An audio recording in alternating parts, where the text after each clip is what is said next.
Hello, everyone, and welcome to the channel. I'm back to break down this 7-game NBA DFS slate on DraftKings. Before we get into it, if you do enjoy the content, if you could take one moment to leave a like on this video, subscribe to the channel, and hit the notification bell at any point in this video if you feel like I'm providing you with value, if you feel like, there's some good factual stuff going into these videos, and or if you're just entertained. If you could take 1 second to do that. YouTube continues to tell me that my audience, 60% of them, is not subscribed. So if that's you, I would greatly appreciate that. Channel continues to grow, so thank you to everyone that's supported so far. We're well on our way to 400 subs. Thank you, thank you, thank you.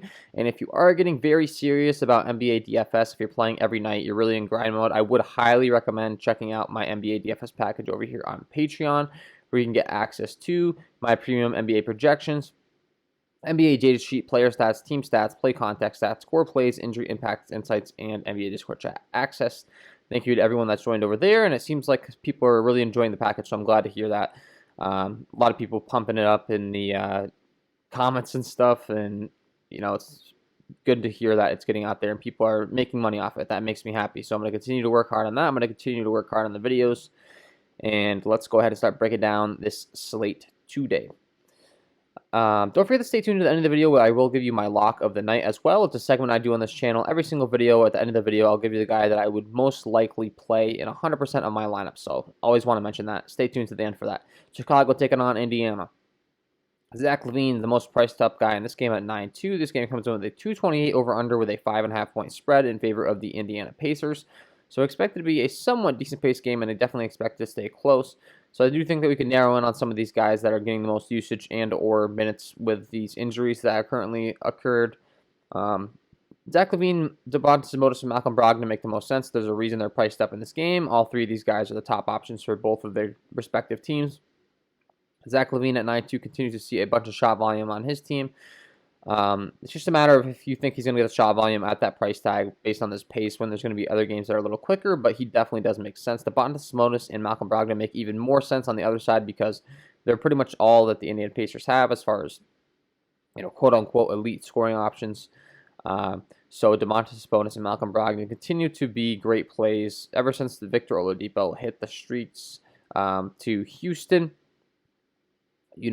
I'm really liking these guys night in and night out. Not to mention the Chicago defense has been very dreadful. So especially Domantas Sabonis at 9-1, you got to take a hard look at him. The Chicago front court does not scare me defensively, so going to have a lot of interest there. Wendell Carter Jr. continues to be listed as questionable on the Chicago side.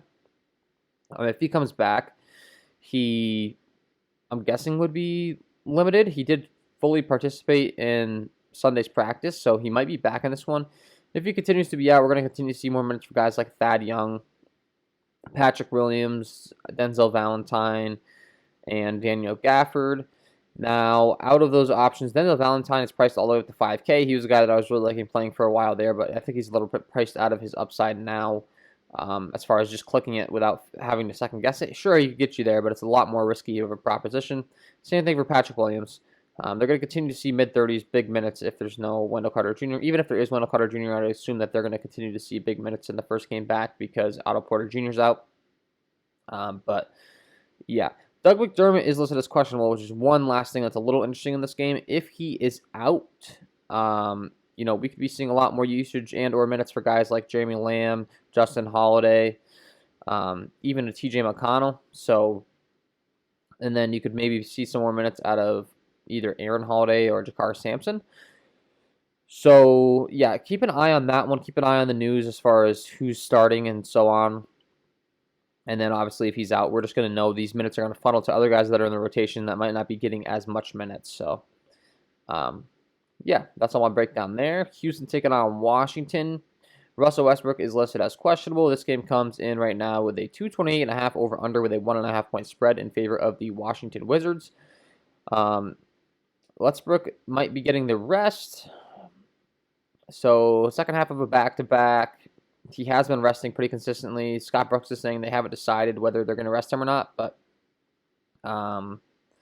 maybe he just actually plays this time because he's taking on his former team in Houston and wants a little revenge. But other than that, I don't really see a reason why he would be playing. He's rested every other back-to-back on the year, so that's going to make Bradley Beal a tremendous play at 8-9. I'm going to be looking to take a hard look there. With no Russell Westbrook, he will make a bunch of sense. So definitely be playing him in your lineups. Not to mention that'll be the cheapest we paid for him in a very long time. He's been in the upper 9K range or so. And this game is expected to be a pretty decently paced game. 228.5 is a pretty respectable total. So definitely will like Bradley Beal. John Wall, Victor Oladipo continues to be out. So I'm going to love John Wall for sure, because the same rule applies. With Oladipo out, he's going to get a bigger bump in usage. So more on-ball handling duty, more scoring opportunities. Like John Wall a lot in this spot. Washington can't guard anyone. Not that Houston's much better, but Washington's really, really bad defensively. So I'm going to love John Wall, not to mention, we got a revenge game in Washington. First time going back. Love John Wall. And if Westbrook's in, we could be playing both of these guys, and they kind of both have the same revenge game spot after getting traded for one another. Eric Gordon, DeMarcus Cousins, the next guys on the Houston side you could be taking a look to. Going to get a bunch of usage. There continues to be no Christian Wood, so I do like both of these guys priced in the lower 6K range. It's going to be John Wall and these two fellas getting all the usage, so I really do like those three guys, locking on them. And then on the Washington side, it does look like Ish Smith and Thomas Bryant are going to continue to be out. So that's more minutes for guys like Alex Len, Raul Neto, Jerome Robinson type of deal, but not sure that it's enough to warrant playing these guys. It'll be interesting to see how they grade out my final projections, but I think that's getting a little too cute here. So Davis Bertans, Rui Hachimura, guys I guess I don't want to skip over, and Jayshawn Tate. I mean, you get the gist. There's guys out in this game, so they're going to get a few more minutes of guys like that in the rotation with guys like Oladipo, Christian Wood. Maybe Russell Westbrook's out. Ish Smith is out, so it is a funnel effect in basketball. When you have certain guys out, the next man up that's a guard or a forward or whatever position is out is going to get a few more minutes. Atlanta take it on New York. This game comes in right now with a 216.5 over-under with a 1.5 point spread in favor of the Atlanta Hawks. Expected to be a very slow-paced game, so it's going to kind of be one that I'm not all too interested in. On the Atlanta side, sure, you could play Trae Young at 9.5. He definitely has upside. It's just, why do I really want to pay 9.5 for a guy in this slow of a game, personally? It's a good contrarian play if you're looking to go there, but you're going to have a hard time getting there at that price tag. Maybe some cheaper guys down here, like Kevin Huerter, who continue to see more minutes with no DeAndre Hunter at 6'2", could make sense because he can actually get you there at that price tag. So we'll be looking at him. Mitchell Robinson continues to be out, so we're going to see some Nerlens Noel minutes. Playing 32 minutes last time, only putting up 23 DraftKings points. Based on Nerlens Noel's track record, he's going to do a lot better than that in the long run if he gets that amount of minutes, because he's just a very good fantasy point per minute producer. So I wouldn't let that performance, deter me from playing him. If he's starting, I'm still going to love Nerlens Noel at 4.4. Continue to play him. Danilo Gallinari at 4.9 continues to see a lot more minutes. Getting up to 26 minutes last time and getting 32 DraftKings points, so he continues to make sense as a play after getting that minutes restriction limit. And yeah, that's pretty much it. On the New York side, it's always the same guys. It's Julius Randle and it's RJ Barrett. But like I said, this game's just going to be so slow-paced. I guess RJ Barrett is all the way down to 5'6". That's the cheapest we've seen him priced at for a long time. But he's only playing like 20 minutes after playing like 40 minutes a game early on in the season. I don't know why they're choosing to do that. Maybe it's just the tank route, but just not playing him effective minutes. And the same rule kind of applies for Julius Randle. We've seen him down in the lower 30s now, so I think they're starting to cut these guys' minutes back, which makes me not like them quite as much. Philly taking on Utah. This game comes in with a 227.5 over-under with a 7-point spread in favor of the Utah Jazz. Utah Jazz have been on an absolute roll this season. Mike Conley continues to be listed as out. Joel Embiid is listed as questionable. So, yeah, keep an eye on that one. If he's out, it's going to be Tony Bradley, Dwight Howard, kind of splitting the center minutes, I'm sure. Ben Simmons and Tobias Harris are going to become much better plays if he is out. So I love both of these guys because I'm going to need all of their scoring and usage to stay in the game. And if Embiid's in, I have no issue with playing him either. Rudy Gobert is a very good center, defensively. But still, Embiid's minutes or point per minute production on DK, and the fact that they're in a game where they really, really need his scoring to stay in the game, I would still like Joel Embiid. The importance of him playing well over the matchup for me in this one. Donovan Mitchell continues to be a great play with no Mike Conley, so I will continue to play him.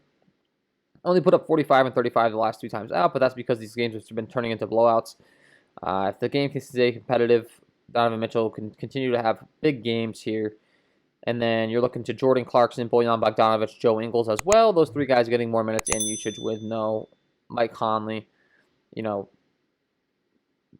it kind of has a domino effect as well with them. So all these guys do make sense as plays. You can't be playing them all in the same lineup. So pick one or two of your favorites, maybe three, but that's getting a little stretchy. And disperse that throughout your lineups.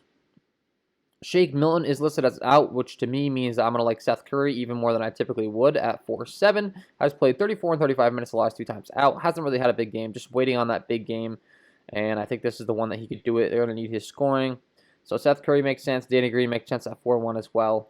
Both of these guys seeing 30-plus minutes in a game where they need their scoring to stay in this game. Clearly with the spread being at 7 points, I have no issue going there to those guys. Especially on DraftKings where you get the half-point bonus for three-pointers. Those guys can shoot it very well. So it makes a lot of sense. Cleveland taking on Golden State. This game comes in with a 224.5 over-under with an 8-point spread in favor of the Golden State Warriors. Not exactly the fastest-paced game and expected to be somewhat of a blowout. So I'm not too sure. I'm not going to go to too many people here. Draymond Green's listed as questionable. But he is more so probable, so I'd expect him to be in. On the Golden State side, I mean, Draymond Green, Kelly Oubre, Andrew Wiggins, all these guys in a rather slower-paced game where it's expected to be kind of a blowout. I mean, sure, you can go there. My favorites would be Kelly Oubre and Andrew Wiggins because they're priced down more. Yeah, I mean, it just makes the most sense based on the price tags for them to be able to get there at a slower-paced game. Kelly Oubre really killing it lately at 6'5". We've seen him put up 38 DraftKings points the last 2 times out.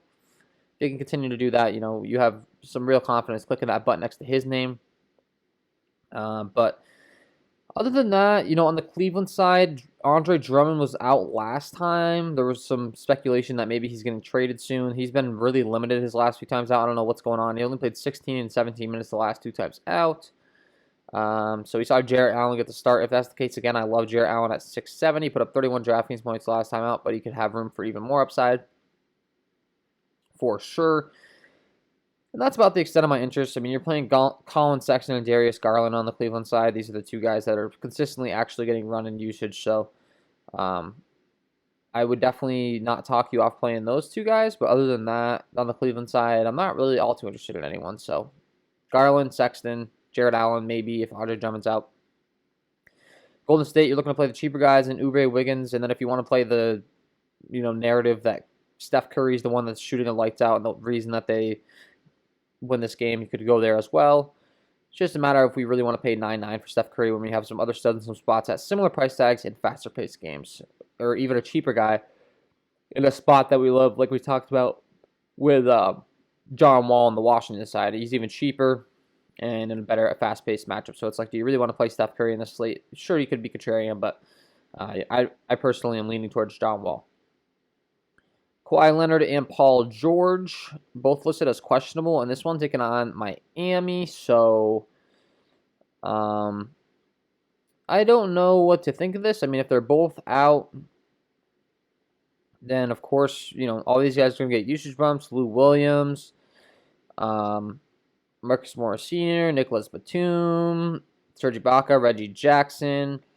All those guys would become more viable plays, and you're going to be kind of forced to play them because they're going to get forced into like starter minutes, So they would all become intriguing plays if indeed both of these guys are out. If one of these guys are in, they become a great play. If both of them are in, I think I would still like both because this game is expected to stay somewhat close. I mean, it's a 6-point spread. So, yeah, we're going to have to keep an eye on this one. On the Miami side, it's Jimmy Butler. It's really that simple. Jimmy Butler, since returning the main stud on this team, they're needing him to really step up and be the captain because, they had a terrible start to the season. So they need wins. They need wins now, and Jimmy Butler's going to provide that for them. So I really like Jimmy Butler night in and night out right now until Miami starts to get that winning record. He's going to be going hard every night. Tyler Hero, Kendrick Nunn continue to be interesting options with no Goran Dragic, so you can continue to look at them, but as mentioned, I think it's really as simple as just locking in Jimmy Butler on this team right now. Now, Kendrick Nunn is cheap at 5'6", and he continues to kind of, really perform well. 34 and 34 DraftKings points the last 2 times out, and he's even cheaper than he was the last 2 times out. So he does make sense as a tournament play for sure. And yeah, I mean, that's what you're looking to on this team, to be honest. The Clipper side, you got to keep an eye on the news. If we find out that a few of those guys are out and or just one, we're going to like the other one. And can definitely be playing some more guys on the Clippers tonight. Last game on the slate is the most intriguing one for sure. This game is going to be ridiculously high scoring. Going to be a fun one to break down and going to be a fun one to play guys from. Now, we have no Kevin Durant, which makes it real easy. We can lock in James Harden and Kyrie Irving. No, they're going to get a ton of shots. Sacramento is the very last team on my spreadsheet in a lot of defensive categories, including half-court defense, transition defense. They're one of the worst teams in the league defensively. And the same rule applies to Brooklyn ever since making this trade for the Big Three. So I'm going to absolutely love everyone in this game. I would not have any problem with you just loading up on this game and practically playing every piece in this game in your lineup. Like, literally, it's going to be that good of a spot. Kyrie Irving at 9K. Love him. James Harden at 10.7. Love him. De'Aaron Fox at 8.8. Love him. Buddy Hield, love him at 6'8". Halliburton, love him at 6'5". Harrison Barnes, Rashawn Holmes.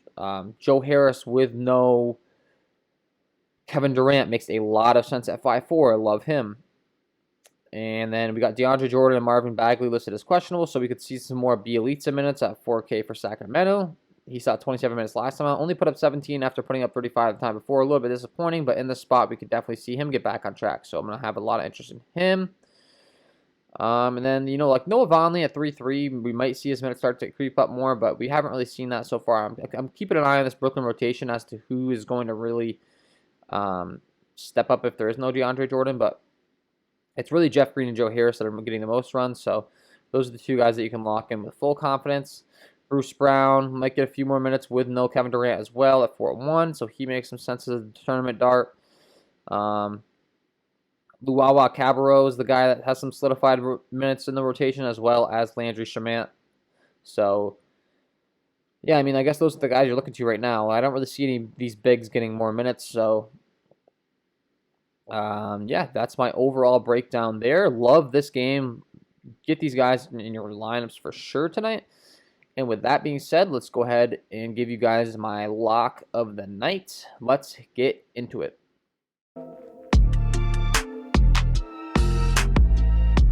And my lock of the night tonight is going to be John Wall at this 7.5 price tag, taking on his former team tonight. I absolutely love John Wall. There's no Victor Oladipo. He's going to get a bunch of usage, providing you 1.18 DK points per minute production right now. And I think this price tag is way too cheap for this spot and the usage bump he's going to receive with no Victor Oladipo. Not to mention the fact he's going to want to perform good against his former team.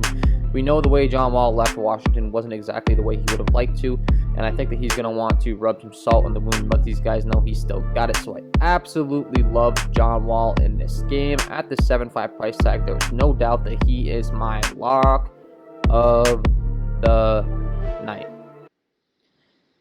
So there you have it, guys. John Wall, get him in your lineups. And that is all from me in this one. If you did enjoy the content, if you could please leave a like on this video, subscribe to the channel, and hit the notification bell, that would be greatly appreciated. And then if you are getting very serious about NBA DFS, if you're playing every single night in, night out, and you're really consider yourself a grinder, I would really highly recommend you check out my NBA DFS package.